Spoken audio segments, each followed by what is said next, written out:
Do it. Dylan, what's going on? Welcome, welcome. Sonia, I'm loving that. Ryan, yo, Hi. how's it going? Good, thanks. How are you? I'm doing well. I'm not gonna lie. I'm excited. I'm juiced to get to speak to you because Earl has talked very, very highly of you, and I respect Earl's opinion and what he thinks a lot. So I'm really excited to speak with you. How are you doing? Oh, that's awesome. I am good, thank you. I am in North Carolina. Earl is an old friend. We met years ago at college, so I'm glad that he invited me on the show. So thanks for having me.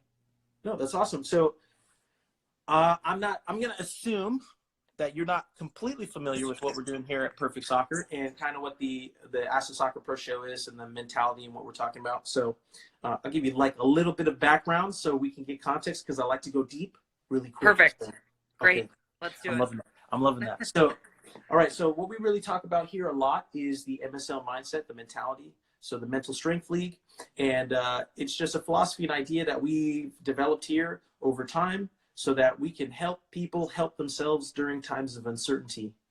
And with the coronavirus stuff that's going on, I think really understanding the mentality of individuals like you who've got to very high levels in your respective profession is a great opportunity to share what I believe are fundamental truths that are necessary to getting to those levels. And mentality is the real focal point of that. So like I said, I'm juiced to have you on.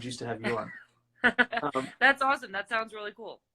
So maybe for those who might not be aware of who you are or what it is that you do, maybe could you give us a little bit of a background on who you are, what you stand for, and just kind of give us a little bit of an understanding of how you like to define yourself. Yeah, totally. So my name is Sam. I play soccer for the U.S. Women's National Team and the North Carolina Courage in the NWSL. I went to UCLA and won a national championship there. That's how I met EJ. And I'm from Massachusetts, and I have an older sister who actually plays in the NWSL as well. So I feel like that relationship and kind of that really close like competition that I grew up with is a huge part of like why I'm able to compete at such a high level and kind of what like groomed me to approach soccer the way that I do. So I think that if I had to like sum it up really quickly, I think I would say that it really is that competitiveness that I'm kind of always striving to be the best that I can be, and I'm always looking to learn from others as I go. And if I see someone out there who's better than me at something, I ask them and I want to learn, and I want to kind of adopt whatever they're doing that makes them that good. And I think that has served me well, and it's been one of the reasons why I have had some success so far. I love that. Okay, even in the shortened version, there's a lot of amazing things that can be taken away, and we're going to dissect and jump into all those, and I'm going to have a bunch of questions as well for you. Great. So the one thing that stood out to me, first of all, you said you're younger. So you have an older sister who plays in the league, and you're the younger. Yeah. Okay, so the competitive nature, maybe because you're trying to catch your older sister, and that's forcing you to maybe do a little bit more than most of your peers were doing? Maybe, yeah. I mean, she has always been better than me in my eyes. I mean, growing up, when we were younger, it was so apparent to me, especially. She was 2 years older. She was always just so good, so competitive, always just like the best one, even just playing around in the neighborhood on every team she was on. And I think that it kind of instilled in me immediately this need to like catch up and this need to do more to get better. But also this willingness to learn. I think that's been something I've constantly looked to her for guidance and ways to improve and get better in my life, not just in soccer. So I almost feel like that willingness to learn from someone who's older and more experienced has been one of the most like shaping parts of my career.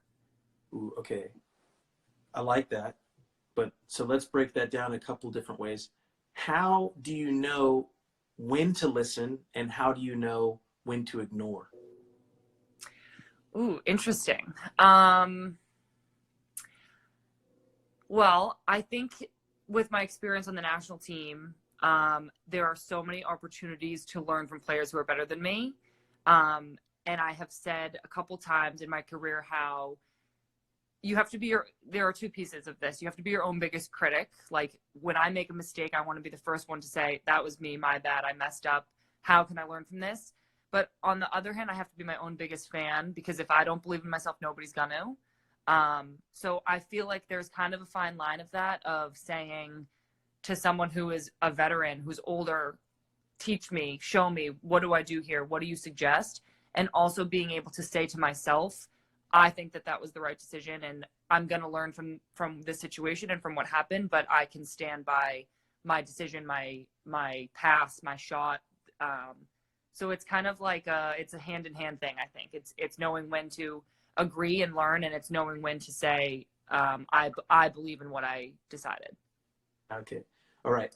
This is awesome, and I think everyone watching is going to get some great stuff out of that. So can you give me a scenario or an example of when you ignored and it was the right thing to do?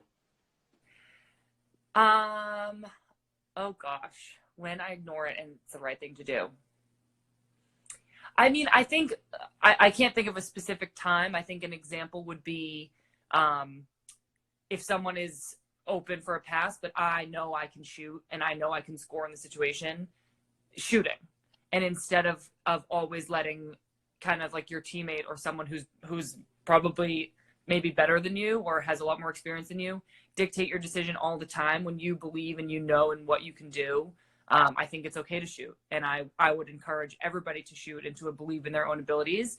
At the same time, like, it's not to the point where I'm shooting every time I get the ball, but I think that there are situations where I trust myself and I make those decisions, and it might feel risky at the moment, but 99% of the time my teammates coming up to me and saying, good shot, we want you to take those, we support you. So for me, I guess I've been lucky in that it's worked out, and it's I think raised my game even more.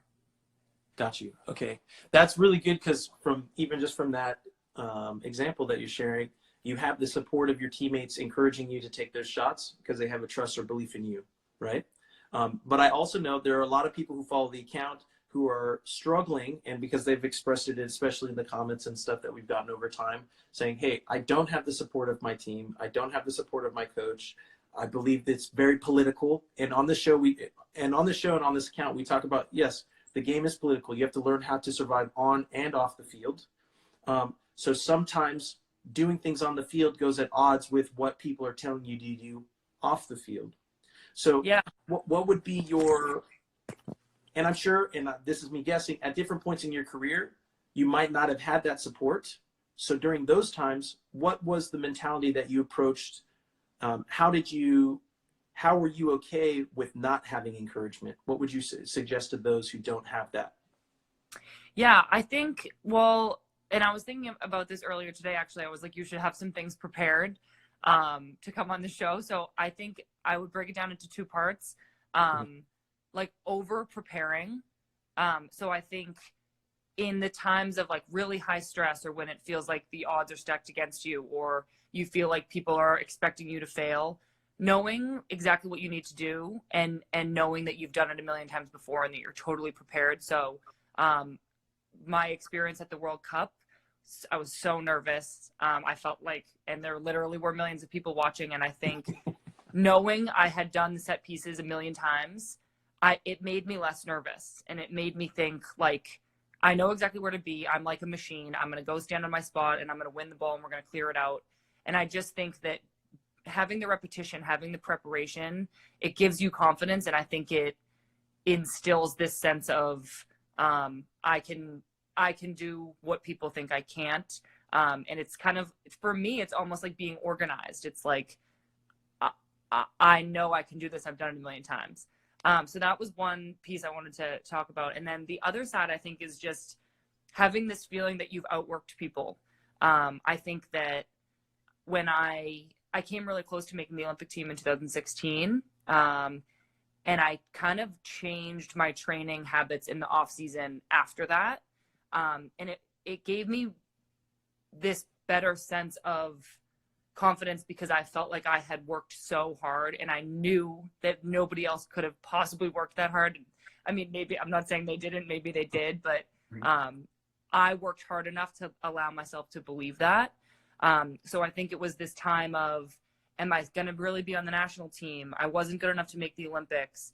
How can I help my club team out more? Am I really good enough to do this and be the kind of player I want to be?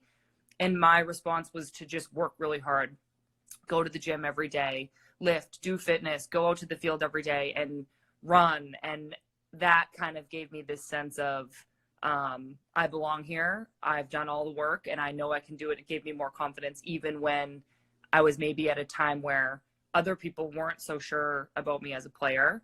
And I think that period of really working hard, over preparing, it paid off in the next couple of years.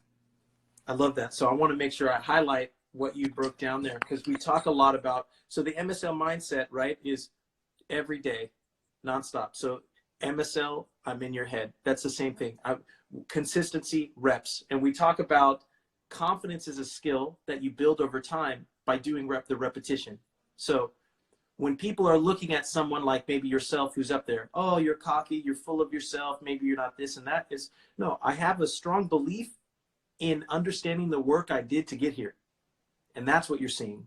Yeah. And a lot of the players who aren't confident tend to be those who are realizing they didn't do enough work, and now that they're here, they feel exposed. So I love that you're saying it's the repetition. Obviously, everybody could be working as hard as you, don't really know, but the one thing you know is you did the work and you put in the work in the reps. So that will not be, and this is important because I want everybody listening to make sure they're taking this away. Not putting in the reps will not be the reason why you didn't make it. So make sure you check that off the list as to, okay, it's not because I didn't work hard. It's not because I didn't put in reps. Now it could be, did I not study the game enough? Is the person across from me actually better than me? If so, how? And the other thing I want to tie this back to with what you explained here is being willing and open to learning from those around you, older, obviously, and seeking that knowledge. But the question I wanted to ask you with that specifically is, how are you applying that knowledge? So maybe you're open and asking to learn, but what about when someone isn't willing to share or teach you, or they're not doing that? So how did you figure out that? How did you navigate that time? Yeah, that's a good question. I mean, I feel like I've been really lucky, and I've had such great experiences with all of my teams, and especially with all of my coaches. I feel like what I would say to that is, if one person isn't willing to help, somebody else definitely is. And I feel like you can kind of gather information from endless resources. I mean, if it's not a teammate, it's a coach. If it's not a coach, it could be your parent, somebody else's parent. If it's not that, it could be a teacher, maybe your coach at your school or at your club. Whichever one isn't working, go to someone else. I think there are resources like books and communities like this who are like working on this, and kind of teaching almost like it sounds like kind of like a curriculum of like core standards. And I just feel like there's so many opportunities to learn that if you get turned away at one place, I would just go someplace else. And I hope that people feel like they have those kinds of options. I love that. I love that, because that is the mentality of not having access to information or a mentor or a person or a teacher is not a good enough excuse not to continue to find the information that you're looking for. And that's a mentality. And I believe that that is a huge determining factor to people's success. An unwillingness to accept that because I don't have the resources, or I don't have the help, or I don't have the knowledge, or I don't have the network, means I don't have the ability to figure those things out over time. So I'm loving what you're putting out there. And I'm also getting better at making sure we find the balance of not just dropping all these knowledge bombs and hitting everybody with so much information, making sure we're balancing between getting some questions in from the audience as well too. Okay. And having a little bit of fun with stuff. So guys, like I said, keep drop. So Earl's in the comments as well too. He joins every Thursday. He helps manage the community, get questions in, and he drops a couple in here. So let's go and see a couple of the ones that he's pulling up from here. So Earl said, how do you continue? Oh, how cool. There you go. So how do you continue to set high goals for yourself after winning a World Cup? That's a good one. I like that. That is a good one, EJ. Thanks. So this is an awesome question. I think that it's interesting. I felt like for, I don't know, 24 hours after the World Cup, I was like, okay, like we just did it. Maybe it was a little longer than 24 hours. It was probably like 3 or 4 days. Mm-hmm. And I was kind of like exhaling and like really appreciating what had just happened. It was like this huge lifetime milestone. I got to celebrate with my family and friends, but something even very like soon after just switched back on, I think, where I was like, we did this. I just accomplished something huge, but it's not enough, and I want to keep going. There was at the time such a quick turnaround between the World Cup and the Olympics, and like I said earlier, I hadn't made the Olympics in 2016, so the Olympics has kind of always been on my radar and always been this big thing that had evaded me the last time, and I had a little bit of a chip on my shoulder about it. I really wanted to make it this time, so it never really left my mind, and I immediately was like, all right, I need to get back to my club team, get back on track, start playing again, and start trying to make the Olympic team, as well as playing for the Courage and competing to win an NWSL championship. So I don't know how, but I think it was just something within me that clicked back on, and I wanted to keep fighting for more. I think one of the things, sorry, I'm kind of rambling, but I think That's one okay. of the things that's cool about the U.S. Women's National Team is that winning one World Cup like doesn't even make the list. Like so many women have won 2 World Cups and they've won 3 or 4 Olympics, and they have these long lists of their accomplishments. So my teammates are all so driven and so willing to accomplish something and move on and accomplish something else that it kind of makes you have that mindset of like, what's next? What can I work on now? And I think I've had this kind of like long-standing motto that the struggle and the journey is what is supposed to fulfill you. So reaching the top is so fun and it's like so incredible and amazing, and but it's the climb that sustains you, and it's the climb that is what really gives you like purpose and direction and satisfaction. So getting back to that kind of came naturally, I think. Love that. And I understand the ramble means you're really thinking about it, and you're like, oh wow, no, I'm thinking about this experience and how I that ties know. to that. And now it's like, oh wait, okay, this is true too. So no problem with that. Okay, so we'll take it down a notch. I'm getting better at this. It's like, you know what I mean? We're figuring it Yeah, out. you're natural. You're doing great. I'm all about just high. I'm just like, yo, let's get to the crux of everything mentality. Let's go. But okay, a good one. So Julianne Demerit asked, what 3 things would you bring on a deserted island? Oh, can they be people, do you think? I'll say this is what's great about this is you get to decide wherever you take in the MSL. We ride the wave together. We go wherever you want to take us. We're down for the journey. Okay. I would bring my husband. I would also probably bring my sister. Okay. And I think I'd have to bring us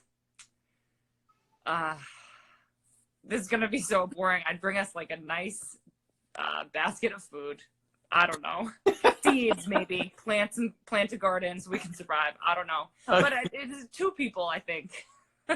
Okay. All right.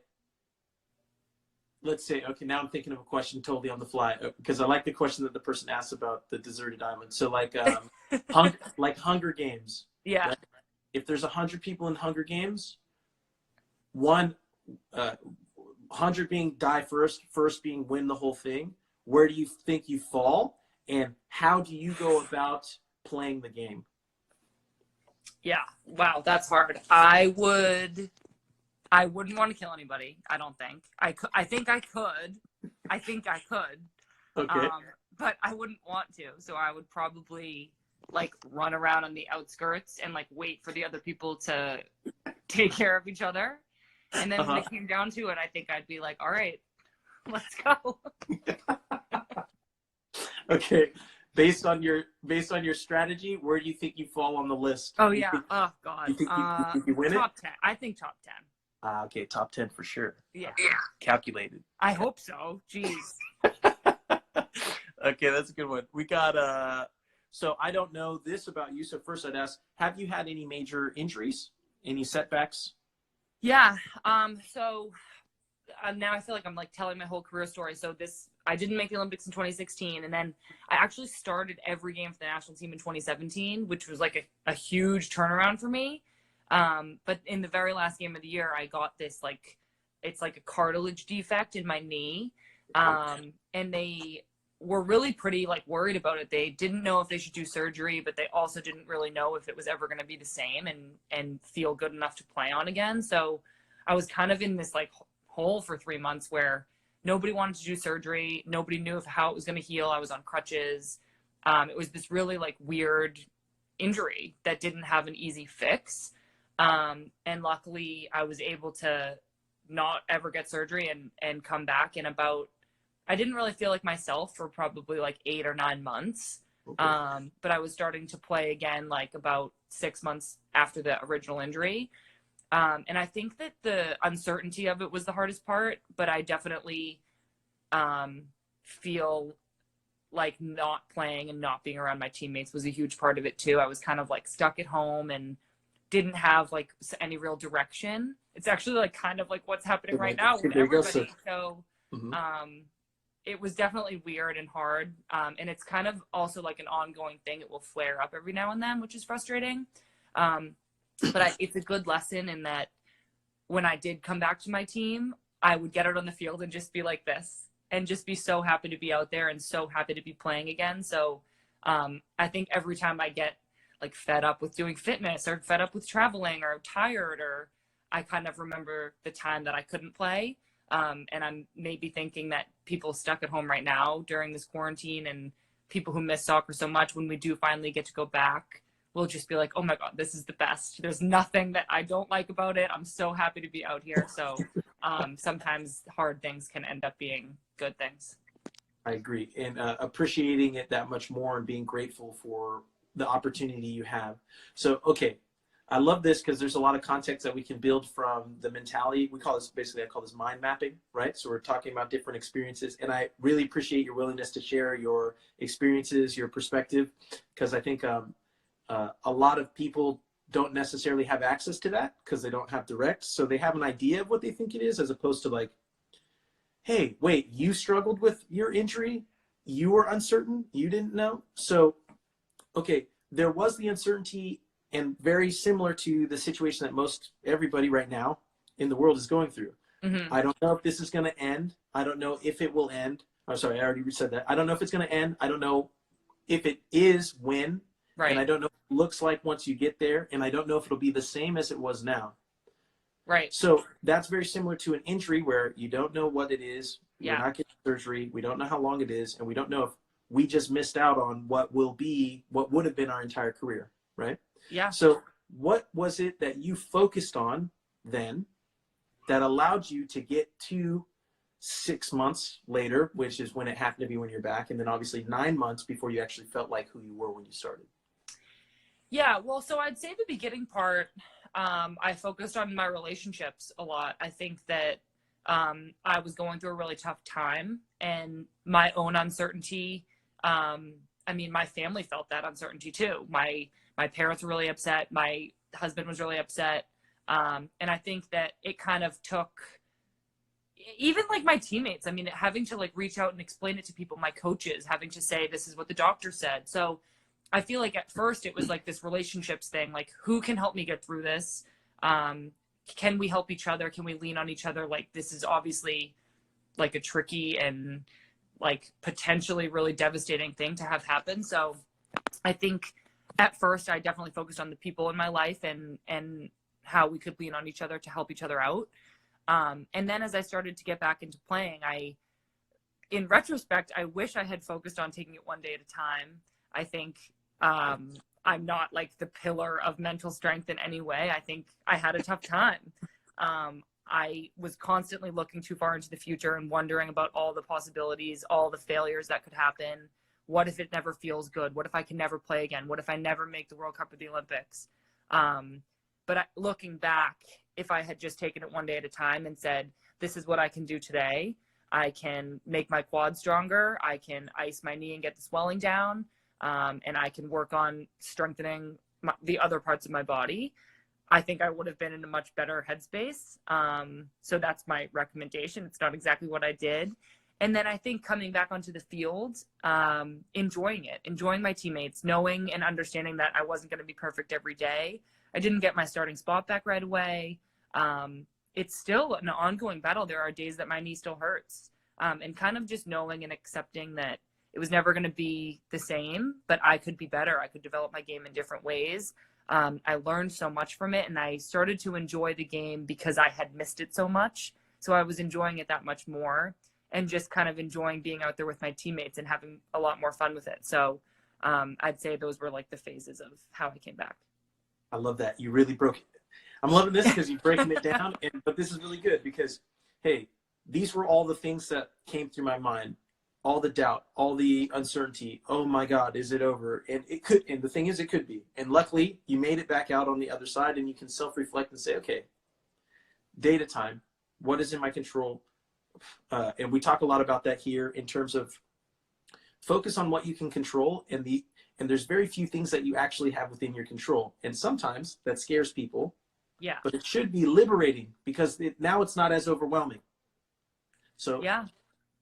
So that actually, sorry to interrupt, but it just makes me think about what's going on right now. I mean, I've been thinking for months about, oh my God, am I going to make the Olympics? Oh my God, what am I going to do at this camp? Oh my God, the schedule is going to be so busy. When am I going to see Pat? When am I going to go home? And now none of that is important. Like none of that's even happening. So not that this is good. Obviously the situation isn't good, but just from a mental perspective, tripping about things in the future is such a waste of energy because who knows? So I went on another tangent there. That's not okay. It's not a tangent, and we're riding the wave, and I love that. So if there's anything that sparks your mind and you want to take it that way, you're not interrupting me. It's great. Okay. I love it because the main thing is making, for us, the Mental Strength League and our mentality is saying, listen, chaos and uncertainty is an advantage. It is an opportunity for us to learn and to grow, and our ability to do so is directly related to our ability to look at what's in front of us, what's in our control, and committing to putting in the reps, like we talked about, day after day, and not getting so far into the future that we overwhelm ourselves so we can't take action today. Mm-hmm. And I think a big issue that a lot of, especially the younger generation, tends to struggle with is we are in the information age. There is an unlimited amount of information and knowledge, and it can create a very small world that the younger generation is living in because, unfortunately, and we've all heard, ignorance is bliss, right? The younger generation can't be ignorant of their decisions anymore like previous ones, because you can look and see someone who made a mistake, but what they can't see is that mistake is what allowed them to become who they are. Yeah. So I love the fact you are a pillar of mental strength because you're willing, open, and able to acknowledge and admit your mistakes out loud, right? So you said, I didn't do this, but this is what I should have done. This is how I should go about it. And if I'm really looking at it, all of that worry, all of that mental energy and space and things that I used, now standing here, it was a waste. Totally. That's a great point. Thanks. No, of course. No, I'm loving it. But this is great because this is what we talk about. So we've got a couple of sayings with the MSL, right? Adapt or die. Now's the perfect time for adapt or die. Yeah. Right? Make mistakes. The most valuable lessons in your life are those when you make a mistake. And the perspective you take once you make a mistake is most important.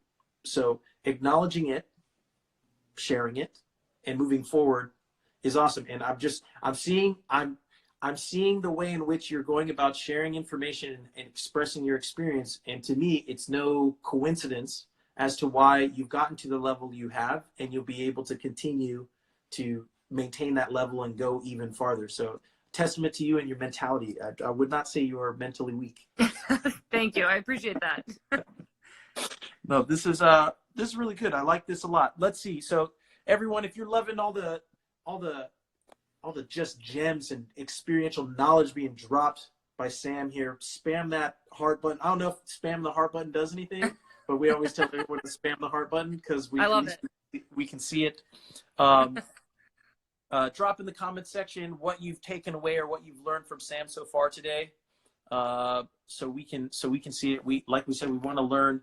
And you guys picking up what we're putting down, or are we just a bunch of crazy people talking about random stuff here right now? Let's see. Maybe both. Maybe we're crazy and they like it. Who knows? Correct. Who was I talking with? Talking with Earl. The crazy person's the person I'm paying attention to and listening to, because I'm like, hey, you know what if they're right? Everyone was like, yeah, but they're probably not. I go, yeah, but what if they are? Yeah. What if that crazy person's telling you soccer in the entire world's going to shut down? Shut up. Who would have thought? Who would have thought? Exactly. So let's see what we got here. I got a couple more questions in this side. Let's see what we got here. Got my show notes, taking it professional. Perfect. There we go.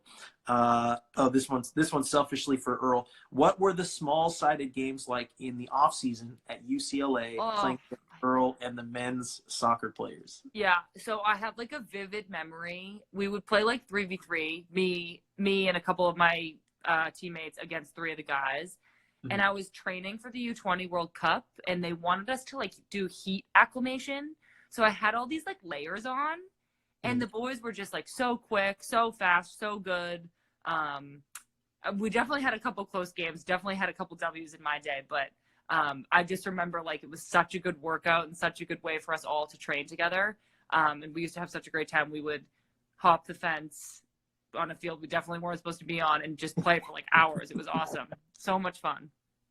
That's pretty cool. I went to UCLA for a pre-med trip camp at like when I was 12 or 13 years old. Okay, cool. And that was I wanted that to be that was my first school of choice, but unfortunately I didn't get in. Bummer. UCLA, but but I really liked the campus. It was really cool. Yeah. Let me see. Okay, we're keeping it UCLA. What was it like to win the first ever national championship for women's soccer at UCLA? It was awesome. I think that it was one of the reasons I decided to go there was because I wanted to be a part of that. And the team at the time was recruiting just like such talented players for my class. So I kind of saw that and wanted to be a part of it. And it was our junior year that we won. And it was awesome. I mean, it was like a dream. I think we were like a 2 seed and we had to play 3 of the number 1 seeds to get to the final. So it was kind of like, it felt like an underdog story. It was like really cool. We won in double overtime. We had to go through PKs to get to the final. It was just crazy. So some of the girls from that team, we just did like a group Zoom call the other day. Like we're still really close friends, and it's so much fun playing with your friends like that and then getting to keep in touch and just share ridiculous stories from college and from all the games and fun we had. No, I love that. We didn't quite win an NC2A championship, but I've been hearing a lot of guys in our side sharing those stories because everyone's going on live a lot more, and those sound like really great experiences. So yeah, it was awesome. I was very lucky. Zuri Zuri.bee had asked, what's your favorite hype song before a game? Yeah, so I have this like, it's like my one superstition. I don't even know if it's a superstition, but I listen to this one Wonder Years song before every game. It's called Passing Through a Screen Door. It's awesome, and it's like very like hype intense. I like that. I haven't heard that. I'm gonna have to listen to that one. Yeah, you're gonna be like, whoa. Christopher the Win asks, is this recorded? Yes. We record the lives. Obviously, it'll be live replay for the 24 hours, but we've got the Perfect Soccer team of 13 people who helps us make sure that we post-produce the show. Within 24 hours, we'll republish this show, all the clips and highlights from the show over on perfectsoccerskills.com. So make sure you guys head over there so that you can get to the replay if you weren't able to join us from the beginning of the live. Sam has been dropping some mad, just spiritual, mental bombs on everyone's face. You'll definitely have to re-listen several times to really get all of the wisdom that's being shared here, because you know what it is on the Perfect Soccer account. Um, oh, okay. Here's one for you. I've got some reconnaissance research, just really getting deep here. So, how do you feel about Tom Brady leaving the Patriots? Oh, no. It's a huge bummer, but I mean, I get it. He's got to do what's best for him. Like, I'm a big Tom Brady fan. I always will be. I'm still going to root for the Patriots, obviously. It stinks. We love Tom.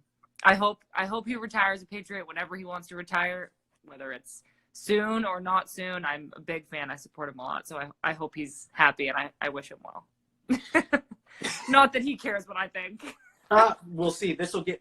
Hey, everybody, make sure Tom gets this, because Tom needs to know that Sam still supports him, even though she's disappointed in him. Okay. I don't know if I said disappointed in him. No.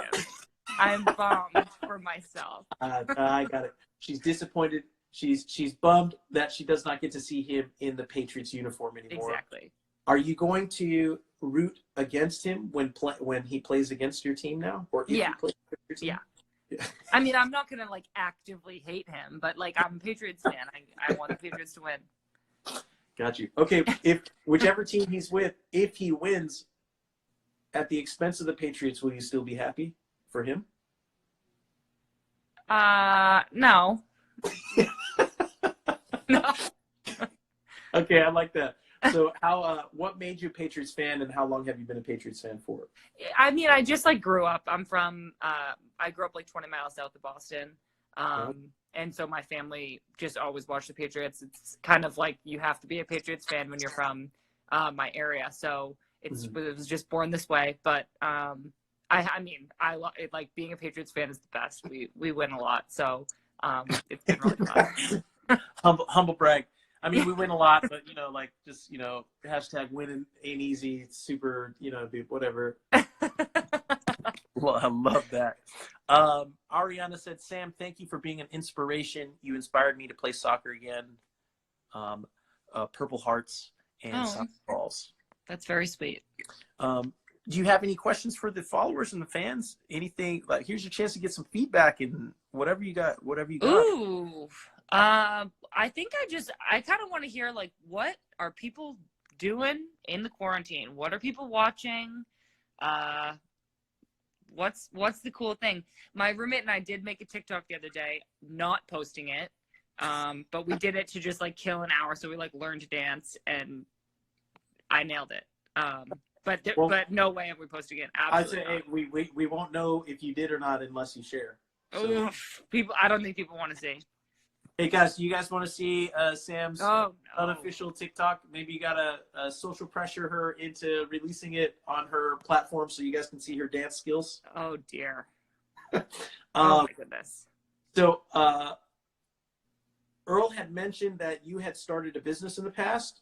Are you naturally an entrepreneur? Do you have any businesses that you're currently running? Where are you at in that part of in your process as a player? Yeah. Yeah, so in 2017 maybe, my sister and our best friend, all three of us were playing in the league, and we started kind of just like a blog. It was it was intended to be like for female athletes to just like talk about our lifestyle. My one friend would post like really funny blogs. She's just like a hilarious person. So that was kind of her angle. And then my sister would post more like fashion stuff. And I think I would like, I don't know, do whatever I was interested in at the time. And we all ended up kind of just like moving on to other things. But right now, my sister and I have a company that will do camps and clinics. We did our first clinic this past December, which was so much fun. That company is called Mewis United, which I thought was so clever. And my sister was like, Sam, that's the most unoriginal thing ever. But we'll see how it goes. So it's been having fun with that. But for the most part, just focusing on soccer, but especially right now because we're quarantined, I feel like my mind is going, and I like want to do something more productive. But I haven't really landed on anything yet. Okay, well, hey, if you need help, I love entrepreneurship and business, and I'll give maybe you talk to Earl and you'll see like I give him plenty of stuff to work on. So if you guys, cool, okay. and this is why I tell everybody, if you need stuff to work on, I can put you to work. So All right. Well, I have your email. I might be reaching out hey, for let me some know. tasks. Even if we're starting out on the, you want to start your column back up on the site and blog. Oh yeah. I know people would love that, and then from there, Okay. we could start sharing at least with well, obviously you during camps are in person, but Ryan. So Ryan's got a lot of his. Ryan's our B Pro general manager. He's been building out our online programs so that everyone can work from home. So we've been doing this for like 2 years now, and now that everybody's coming, obviously being forced to be online, now we're going, oh, okay, we really got to make sure we're creating those programs so everyone has access to them. Oh yeah. Yeah, no, if you were wanting to do that, I know all the kids would love to see whatever stuff that you're doing at home would be. Okay. Cool. Let me see what else we got here. Okay, so you're getting some of the questions, or some of the responses are coming in from.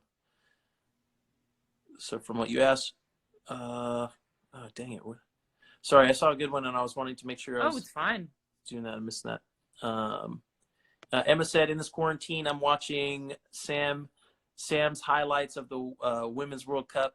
Sam, thank you for inspiring me. Ryan said, Quincy, tell Sam, does she remember the 2 goals she scored versus South Africa? I do. Well, I remember one. I think I remember them. Just scoring so many goals, it's hard to keep track. Oh guys. yeah. Come on, you know what I mean? You have no idea. Hey, the Richie said, I'm watching the 2013 game and studying what they do because I want to play for the women's national team one day. That's awesome. Watching the game, watching the U.S. women's national team, my sister and I used to have their old games on VHS on tape. And I have like the 99 Women's World Cup commentary memorized. Like, so when I hear highlights from it, I like know exactly what he's going to say.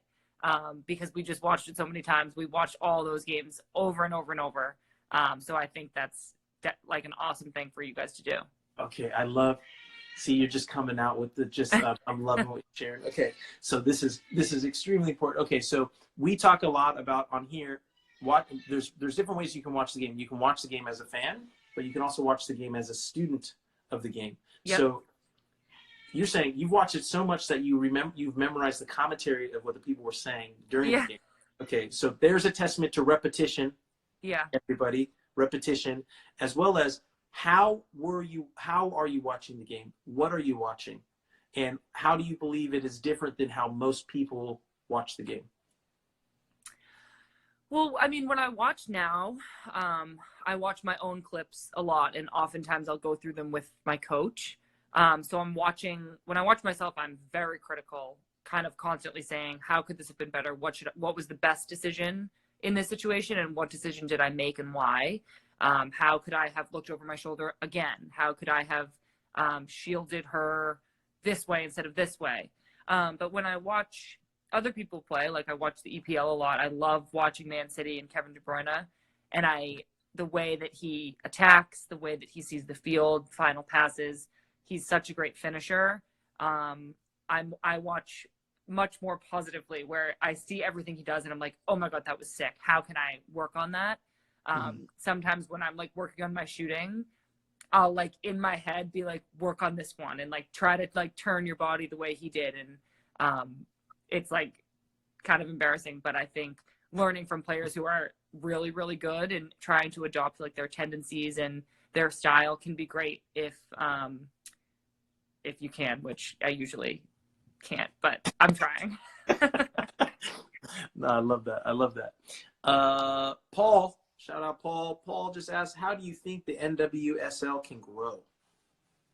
That's such a great question. Thank you for bringing up the NWSL. I am like really optimistic and excited about the NWSL. I love playing in this league. I think that one of the best things about it is that it's competitive from top to bottom. There's never really any blowouts. Like so many of the games are close, and every week it's going to be super competitive. I think there are a lot of ways it can grow. We need to get more fans in the stadiums. We need to have people watching on TV so that our TV deal keeps going. I think getting more teams in whenever that's feasible. Obviously, we're not playing right now, so we're in like a tough spot, just like everybody else is. But the interest, like, I really think it's there, and I really think people will enjoy watching. So I would just prompt people to, if there's not a team in your area, pick one. The Courage are awesome. You can watch games on TV. I don't have those details off the top of my head, obviously, because nothing's scheduled yet. But I think that the league is definitely trending in the right direction, and it's going to be around for a long time and be successful. So I'm excited. Nice. Let's see. We got Caitlin here. We're going to go rapid fire with everything because Instagram kicks us off within an hour. Okay. I could end up keeping you on for super long, and I appreciate you taking the time to talk to everybody, share your experience, share your perspective, and I know everyone's loving it. They're going to love the replay, the clips, and I know everyone's going to be talking about this for a long time. So I really appreciate you taking the time. No problem. And so with these last five, so guys, get your questions in. Last 5 minutes, I'll pick the best ones, and you know that there's no rhyme or reason to what I determine is the best, but guess what? I get to do that, so deal with it. And I like this one. So what Hogwarts house are you in? I want to be in Gryffindor, but I think I'm really in Ravenclaw. Love that. See, but maybe the hat will listen to me say that I want to be in Gryffindor. I don't know. So our core values here, we have our 7 core values. It's called the AmeriCorps process, but the first 3 steps of that is the 3 S's of self-awareness. So self-honesty, self-initiative, self-accountability. Okay. And I think you are a shining example of self-awareness, because I think it's extremely necessary to understand yourself. 1, to be willing and okay with making fun of yourself, understanding what you're good at, understanding what you're bad at, and being okay with what you're good at and being okay with what you're bad at. I think these are all skills and things that take time to learn and take much practice, lots of mistakes. So like I said, I'm loving, Paul said she's elite 100. May asked favorite dance move. Oh man. The first thing that popped into my head was the Dougie. I don't know. It's not actually my favorite dance move, but I thought we were doing rapid fire, so I'll just throw it out there. I like that. That's good. Let's see. Okay. Well, now man, you are a popular one. Lots of questions in here. This is good though. Okay. Why is 3 your number? Well, honestly, because Christy Rampone was 3 for a really long time. She had a long, awesome career. And when she retired, I was kind of bouncing around between numbers, like 29 and 32. So I think that as she retired, the number became available and I happened to just get it. But I have grown to love it. And I think it's really cool that someone so revered in the national team wore it for so long. And that I get to wear it now when I'm there. So it's really cool. That's awesome. Ross LeBeau has asked, when your career is over, what do you think your teammates will say about you? Wow. Well, I hope they say that I was a good teammate. I think that that's my number 1 priority, is to serve the team and to be there for my teammates and to lift other people up. And I hope that at that time that the team is left in a better place than I found it. I mean, I say that about the national team and my Courage team. I hope that I've done a good job being there for my teammates and being like a good ambassador for the game. So I hope that's what they say. Awesome. I love that. I like that one as the last question. Everybody, I appreciate the questions in. And Sam, I thank you very much for taking the time to share your experience and just overall everything. Knowledge is really awesome. No problem. Is there anything you want to ask the audience, ask me, share, promote, let people know about, like whatever it is that you'd want to share? No, I mean, I just hope everybody's staying safe. I know this is a really hard time right now, but whatever you're doing, if you're even just juggling in your house, that will help. I think just know that whatever you can do right now for soccer, for yourself, it will pay off eventually when this is all over. So I hope everybody stays safe and healthy. And thanks for having me on. I appreciate it. Sam, thank you very much. I know everyone is going to love it. Yeah, everybody give Sam some Jesus hands, some I'm in your heads. all the love, spam the cart button. Thank her again for joining in. Make sure you guys go and spam her comment section, letting her know everything that you learned and what you took away from it. Make sure you're following her and staying up to date on everything that she's got going on over there. Sam, thank you very, very much. I know we'll reach out here again sometime in the future. Hopefully we can get the summary of everything that you accomplished after the quarantine is over. I hope so too. Thank Awesome. you. Yeah, Sam, thanks again. I appreciate it. No problem. See you. Bye. Bye. All right, everybody. Love that.